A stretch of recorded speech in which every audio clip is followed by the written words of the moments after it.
you all for being here. After lunch, we're starting with food for thought. I hope you're all not starved anymore. And we want to talk about how technology, or can technology, solve our growing food crisis. Now we're living in times where there's a lot of different challenges for agriculture. We have a lot of different crisis zones, climate change is happening, food prices are going up, and we're desperately struggling to keep the world fed. All of you are in this game, let's put it this way. And so I think we should start off maybe by all of you introducing yourselves and kind of giving us an idea what your idea of how tech can solve the food crisis is. Like, what is your vision? What is your thought towards that? Is that okay? Absolutely. Should we start with Livio? Thank you very much, Nina, and good afternoon, everybody. It's always difficult to have the session at 2 p.m. after lunch, but hopefully we'll wake you up a little bit. So, Livio Tedeschi is my name, representing BASF Agricultural Solutions here. Maybe some of you know BASF as a chemical company. Actually, one of the most interesting products we do and most complex is tomato seeds. So it's not necessarily a chemical company, but we contribute to agriculture in different ways. So with seed technology and with biological products, with chemical products, with digital solutions. And it's quite a breadth of different technologies, and we have overlap with a lot of the areas of interest of people being here at the festival. And we have one major challenge we are trying to address. Until now, when it comes to agriculture, it was just a quest to produce more yield on a unit of land. And now, over the last years, not only due to weather changes and weather volatility, it has become much more difficult, but farmers all over the world are trying to address so many more problems. CO2 reduction, utilization of scarce resources in a different way, like water scarcity everywhere, paying attention to environment conservation, biodiversity, and all these topics need a much more holistic approach, and there's not one magic product which allows them to solve the challenges. So I think what we are here to discuss is not only what we represent as individual technologies, but how can we include in their quest for a different way to secure food and transform agriculture in a sustainable way, new technologies, looking at the broader ecosystems we experience. Mm-hmm. Thank you. My name is Martin Frick. I'm the Germany director of the UN World Food Program, which is the largest humanitarian organization in the world. We are feeding people in situations of need, so wherever there is dire need, you know the places from the news, WFP is coming in. But that's not the only thing we are doing. We call this the Saving Lives Agenda, immediate life-saving support by providing food. But we are also working on what we call the Changing Lives Agenda, which means enabling people to be able to feed themselves.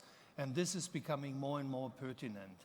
By Christmas 2019, we had 135 million people who needed humanitarian assistance in order to eat. Today, we have 340 million people, and it's obvious that you can't feed the world with humanitarian aid. So one of the things we do, for example, is working in Sahelian countries that's directly south of the Sahara Desert, where agriculture is possible but difficult. And we succeeded in restoring 300,000 hectares of land there, which actually reduced the need for humanitarian assistance in this area substantially. Tech plays a role. We have an innovation center in Munich, and just one example, as climate change is changing rainfall patterns, and it's becoming more and more difficult for people to rely on the traditional knowledge that they have learned from their parents. We are providing granular weather forecasts by text message on cell phones, and it's text, it's SMS, so it's by today's standards low tech, because people do have cell phones, maybe not the last generation, but text messages work. Mm-hmm. Thank you. Mm-hmm. Hi, I am Kamogelo Montlhe. I'm the founder of Savanna and Mate. I I grew up in Botswana, surrounded by smallholder farmers, and that's where I got to experience firsthand the struggles, and also the wisdom of traditional farming methods. And Savanna is it's a regenerative food company that works to protect indigenous crops, and we use them to reconnect them to the modern markets. And we partner directly with smallholder farmers across Africa who are already cultivating and harvesting these wild fruits and bambara groundnuts, for example, but whose voice and work is often invisible. And we do use tech to kind of enhance what they are already doing, that is to track harvests and to monitor harvest as well, and create trust across the supply chain. And I would say for me, this panel here today is not to discuss how we should produce or feed the world, but who gets to lead that future. And I believe that it should be those closest to the land. Thank you. Good afternoon. My name is Bob Freling. I'm the Executive Director of the Solar Electric Light Fund, or SELF, as the acronym goes. It's a Washington, D.C.-based NGO founded in 1990, whose mission is to deliver solar energy solutions to rural and remote communities around the world.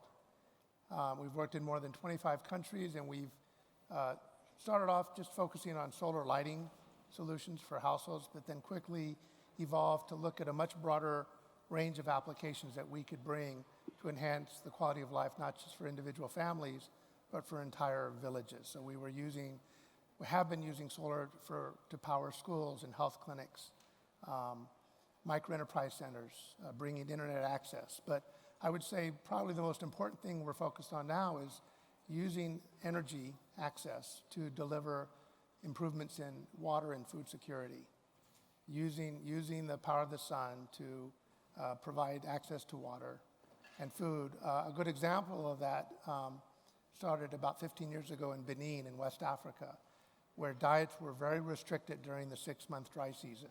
No way to grow food, malnutrition was widespread. They asked how we could help. The solution turned out to be a combination of solar water pumping and drip irrigation, using the sun to pump water to a reservoir and then using gravity to feed low-pressure drip irrigation systems that would deliver water directly to the roots of these crops. And suddenly, once we put in place, it's called the Solar Market Garden, it was producing 2 tons of produce per month. These solar market gardens were being managed by women farming collectives. They were growing healthy fruits and vegetables, earning income for the first time, a profound transformation in the quality of their lives just by harnessing the energy of the sun to access water. And now we're introducing the next generation of solar market garden. We're going to be using hydroponics in these gardens, which will lower the water requirements and increase the output even further. So we're very excited at exploring the ways in which energy can facilitate improvements in water and food security, and excited to be on this panel. Thank you, Bob. To me, I think the big question about this panel is we're talking about 2 huge subjects. I mean, agriculture is massive in itself. There's so many different forms of agriculture around the world, and technologies, as the word says, especially in agriculture, goes from robots, harvesting robots, to plants, to herbicides, to technologies around farming. So I'm trying to let's try and get it onto one path. For BASF, what is the understanding, or what would be your main, Livio, what's your main wish or hope for technologies? Where do you see BASF going in technology in agriculture? I will try to answer the question, building up on some of the comments that the other colleague panelist has made. So you were, Martin, I think, addressing a very, very important point, which is when it comes to empowering rural community to advance in agriculture, is not providing aid, but just empowering them to set up a sustainable agriculture. And Kamogelo, you said something very important to me, that leadership should come from the people who are close to the land. And then give me 1 minute to share a little story. So we had been running a project in West India, so among others we do around the world, and it was about supporting a local community to set up an economically viable agriculture, particularly around vegetables, so tomatoes and other locally grown vegetables. And working together with an NGO, with a humanitarian organization. But there was one problem. The community wanted, or one person in the community wanted to start the project, but the organization would only support if there was a group of farmers and not an individual. That person, his only wealth was 7 goats, and on that his livelihood was depending. And other people were not convinced because they didn't have water in the village, and they thought there would be a barrier in starting agricultural operation. So the farmer sold his 7 goats, and with the money he built a well and then provided village with water. And in doing that, he could convince the other farmers to participate. And you know, when you have somebody who is ready to sacrifice his or her own livelihood for an idea, then I think is one of the strongest proofs of leadership you can have. And then the village now is at the 2nd harvest, and what is the role of technology? I think leadership is good, but then you also face practical challenges. So you need resources, you need financing to start activities, you need seed, you need support, agronomic support, and then you discover that there's always a little bit of parties needed. It's not always about supplying one product, but it is infrastructure, it is connection to the trading companies to make sure that the produce reach some of the outlets so that an income can be generated. It's about growing the crop, and it's about growing them in a sustainable way, not only for one season, but for multiple seasons. So I think the role of technology is today is to create a collaborative ecosystem that can address different parts of the need, not only the agronomy part or the technology part or the financing part, and then work together with that finality also to use degraded land and bring it back to productive agriculture, and then supporting rural community to become self-sufficient. Definitely. At the same time, I mean, I come from the permaculture, so I'm very much with Kamo here.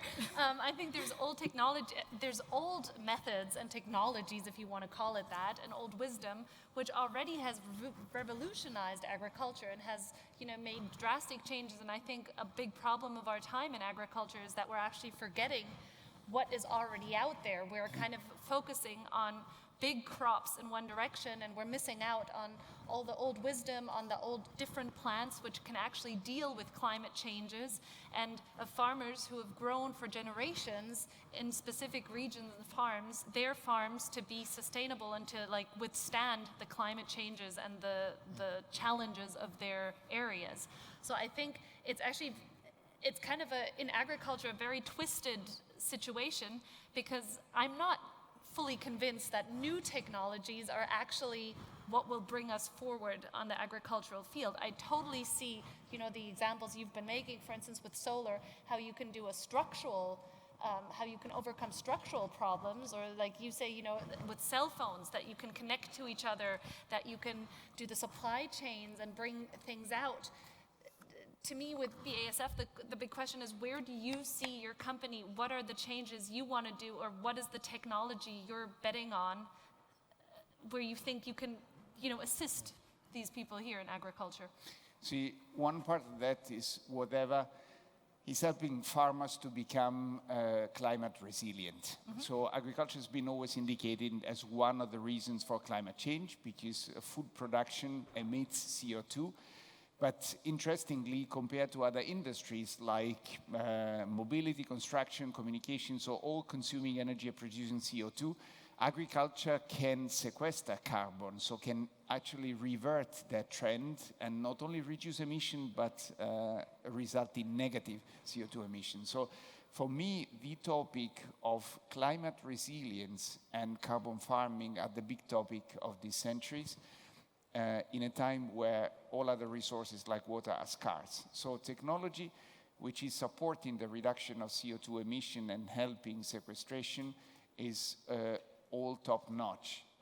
And there's one element, perhaps the one is digital and precision farming, which has the ability to act on so many levels. So soil fertility and dosage of fertilizers, then right application, right timing, and right choice of different kind of inputs, seed selection, and then measurements of CO2 emissions, and trying to support not only a crop stage, but along the whole value chain, CO2 monitoring and reduction.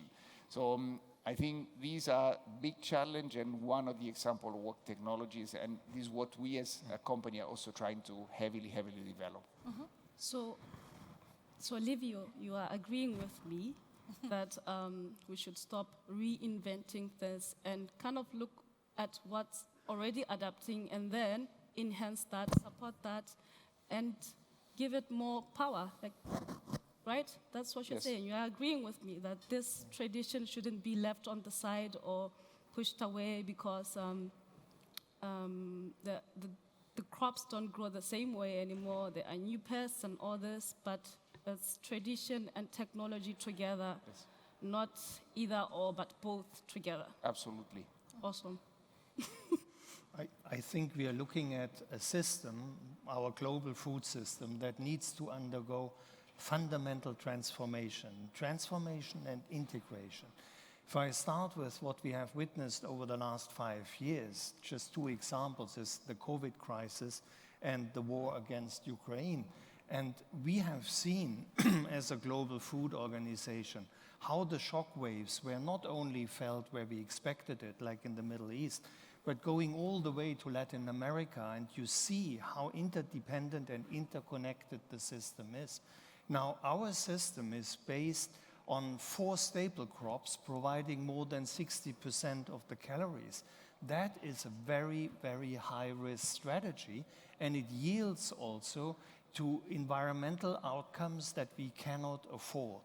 The answer can't be to produce more wheat, more maize, more soy, but to diversify. And this is where, your work is coming in. All of us who are, watching a little bit our own nutrition know about quinoa and the different superfoods. There are 7,000 at least superfoods out there to be rediscovered. And what you need in the food systems for environmental purposes is actually what people knew how to do hundreds of years ago, mixing crops, combining things, having crop rotation, having agroforestry systems, so mixing trees and cropping. But diversification not only on the farm level, but also on the trade level. Many of the poorest countries of this world are directly dependent from imports from the world markets, which is very hard for them because their currencies are melting away. They're losing against the US dollar. The prices have consistently been high since the invasion of Ukraine, and they are not going down. Now, how can you afford, as a poor country, to import when at the same time you're exporting things we want to have, cotton or cacao, coffee, and you get ridiculous prices for that? So trading also needs to be more continental, more regional. Look at the European Union. Most of our food actually is traded within the European Union. And these transformations are very profound. And I love the example that Livio gave of integration. Sequestering carbon on one side is by no way separated from food production. It's 2 sides of the same coin. And we have difficulties integrating seemingly different issues into one comprehensive system that's fighting poverty, that's guaranteeing that people have enough to eat, that's countering climate change, and that makes us more resilient to the risks that are in the system. Bob, I mean, your company kind of also brings it together. On the one hand, you're bringing energy, so there's the thing of, to put it into basic examples of charging a cell phone, but you also have, solar panels in agricultural systems that you can build up where you can combine these two. Could you give us a bit of more examples on how you're working on the field and how maybe, you could even work with Kamo and get the interconnections going here? Yeah, actually we would. Absolutely. We're the Solar Electric Light Fund, and people talk about, solar and energy. And yes, we do tap the sun to generate energy, but we like to think of energy not as an end to itself, but a means to an end. And what is that ultimate end? It's driving all of the other sustainable development goals, right? Human beings ultimately don't care about energy. What we care about are the services that energy can help provide. Growing up in the United States, we never think about it. It's just given. We flip the switch, the light comes on.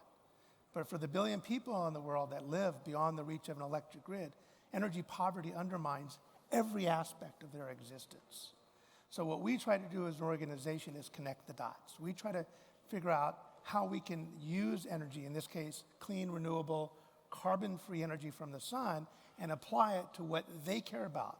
We never impose solutions from the outside. We like to go and sit down with the community and understand what's driving their needs and priorities.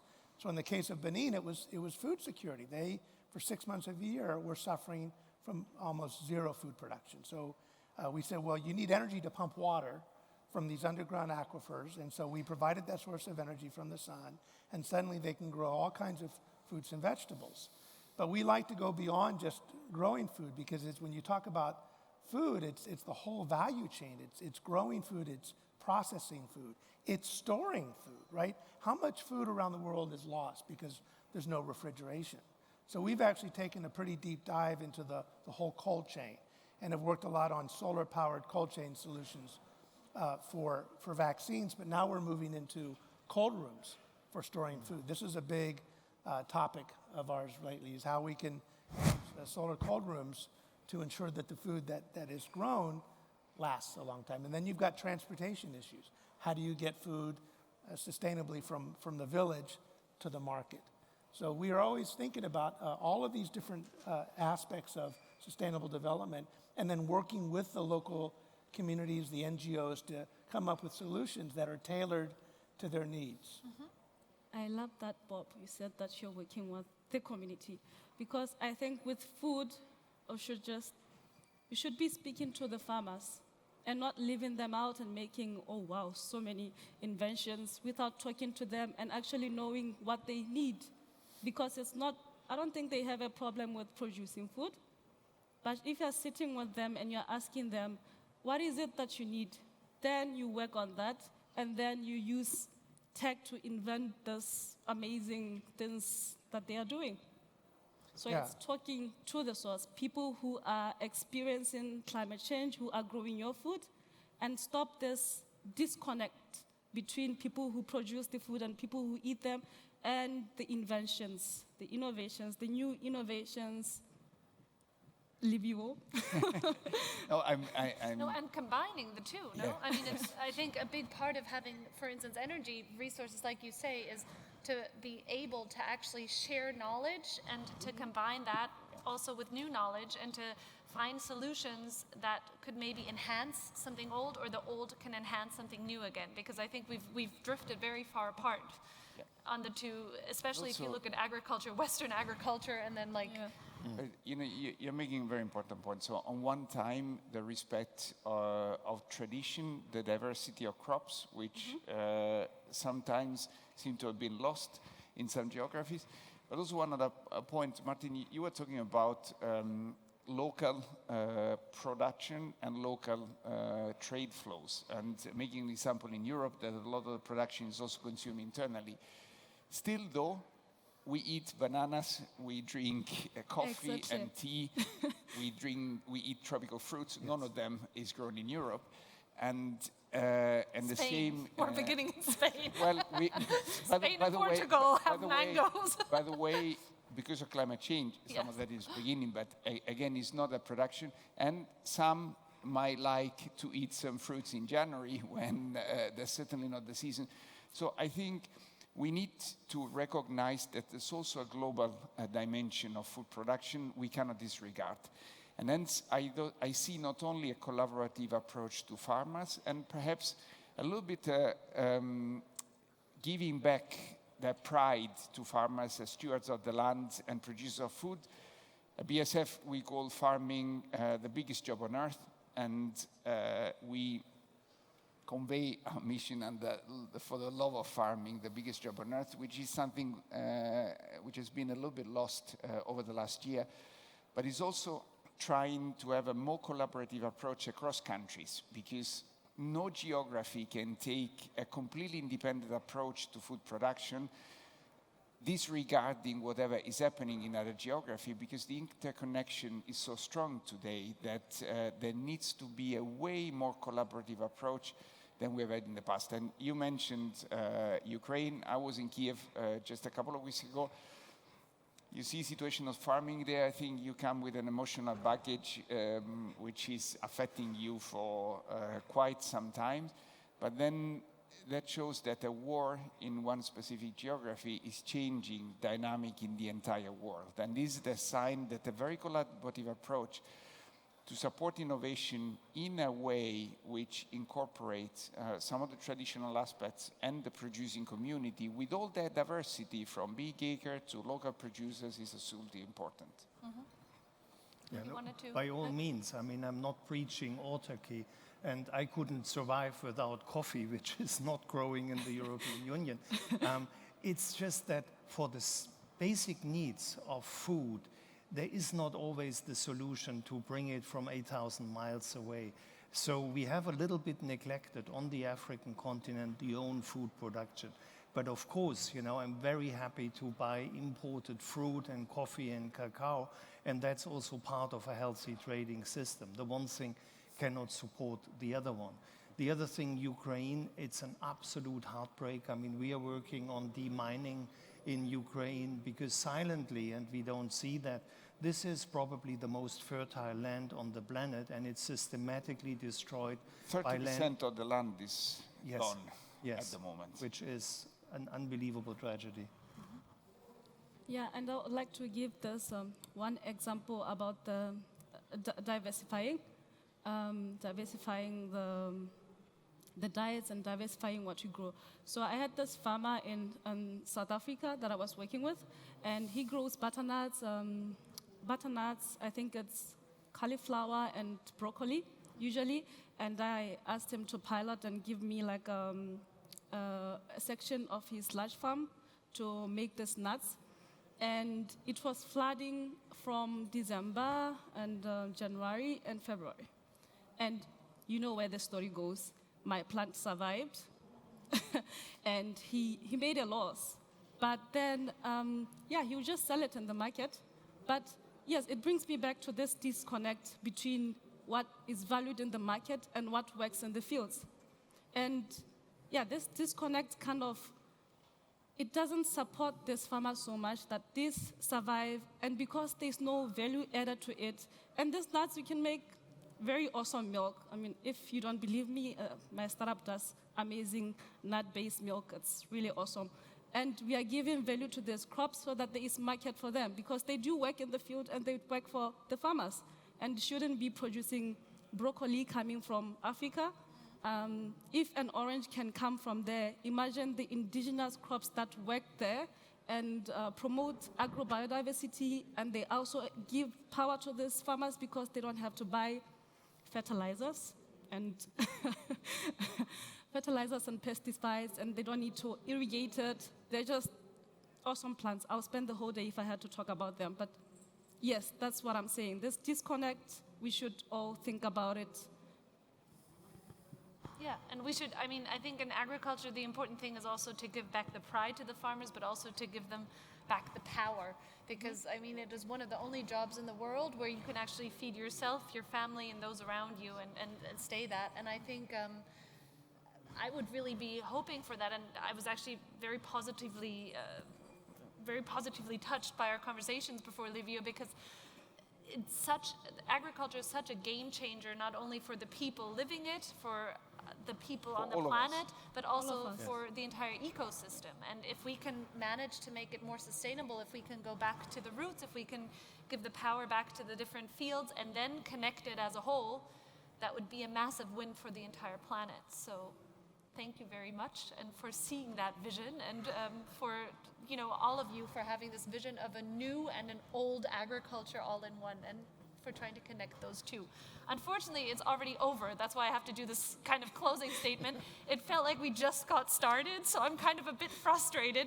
All of these people are still going to be here. I definitely want to continue this talk. And Yeah, we haven't gotten to the good part yet. No, that's exactly what I feel like. I feel like we're just getting started. So next time we're going to sign up for an hour, and we're going to fill it, and we're going to continue, because it's way too big of a topic to make it this short. Thank you very much for being here.